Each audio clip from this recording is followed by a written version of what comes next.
नमस्कार, मैं हूं प्रशांत। आपने गुजरे दौर का एक गाना सुना होगा जिसकी कुछ लाइन्स है, मेरी आवाज़ ही पहचान है, गर याद रहे। जिस फिल्म के बारे में बात करने जा रहा हूं उसका नाम है शमिताब और उसमें भी मसला कुछ आवाज़ का है। और फिल्म को डायरेक्ट किया है आर बाल्की साहब ने और मुख्य भूमिका निभाई है अमिताभ बच्चन साहब ने। बहुत बहुत शुक्रिया हमसे बात करने के लिए। धन्यवाद आपका सर।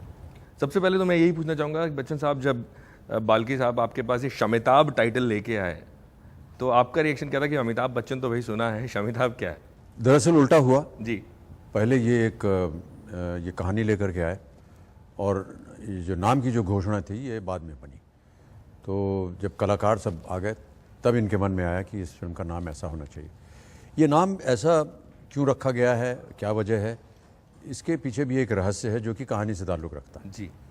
इसीलिए नहीं रखा गया क्योंकि मेरा नाम अमिताभ है, पर इसकी एक वजह है और जब आप फिल्म देखेंगे तो आपको पता चलेगा। लेकिन है बहुत ही सुंदर तरीके से इसको मिला। बाल्की साहब, आपने पहली 2 फिल्में भी बच्चन साहब के साथ की। बच्चन साहब बहुत लोगों को इंस्पायर करते हैं, एक्टर्स को भी करते हैं, हम जैसे जर्नलिस्ट को भी करते हैं। तो ये बताइए कि कहानियाँ जो आप लिखते हैं वो सारी बच्चन साहब से इंस्पायर होती हैं, ये दिमाग में बच्चन साहब को रख के आप लिखते हैं? I'll tell you the truth about this film. इनके 69th birthday पे I was in a taxi going from my house to his place. My wife was not with me and मेरे पास कुछ नहीं था, no gifts, nothing. So what do I give him? So my wife was telling me, she was outside the country.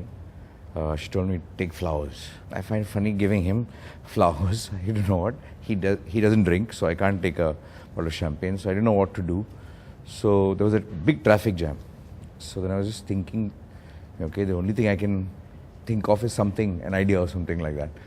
So in that 1 hour, I thought of an idea, and I whispered it into his ear on the 69th birthday. The only thing he's upset with me is about it took me 3 years to do that. But I think he told me, let's do it then on the 69th birthday, and we've just managed to do it. So obviously this film was based on him. मैं एक interview देख रहा था, बच्चन साहब बोल रहे थे कि बड़ी विचित्र कहानियाँ लेके आते हैं ये आपके पास। हाँ, अब जब जितनी भी फिल्में हमने इनके साथ की हैं, चीनी कम, पा, शमिताब, अलग अलग सोच इनकी, और ये नाक सीधी नहीं पकड़ते, उल्टी पकड़ते तो न जाने क्यों इनके मन में ऐसा आता है। नहीं, because he's like that.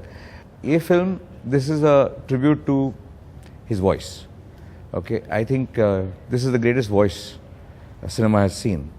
So I was always thinking, I keep looking at each one of his organs. It's okay, face, his weight. Okay, what is he doing? He's sarcastic. Okay, udhar se. Okay, nice.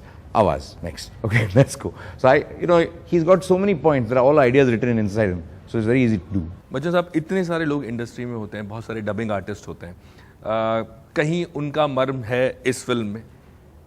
क्योंकि वो लोग बेचारे आवाज़ देते हैं, पीछे से उनकी आवाज़ जब डबिंग करते हैं उसके वक्त भी, इनफैक्ट सिंगर्स के साथ भी ऐसा होता है, उनकी पहचान नहीं बन पाती।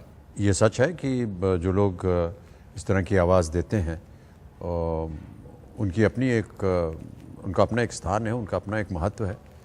और कहीं भी मेरे ख्याल से कोई भी कलाकार ऐसी कोशिश नहीं करता है कि उनका कुछ नाम ना हो। और अगर आप जो आपने भावना व्यक्त की है उसको अगर आप थोड़ा सा बारीकी से देखेंगे तो कहीं ना कहीं आपको हमारी कहानी उसमें नज़र आएगी, शमिताब की कहानी। क्योंकि ये 2 ऐसे व्यक्ति हैं जिनके पास अलग अलग खूबियाँ हैं। जो एक के पास है वो दूसरे के पास नहीं है, जो दूसरे के पास है वो एक के पास नहीं है। और एक जर्नलिस्ट जो है जिसे कि अक्षरा निभा रही हैं, वो इसको पहचानती है, इन दोनों को मिलाती है और कहती है कि अगर आप दोनों साथ में काम करेंगे तो शायद ये जो व्यवसाय है आपका बहुत आगे जा सकता है।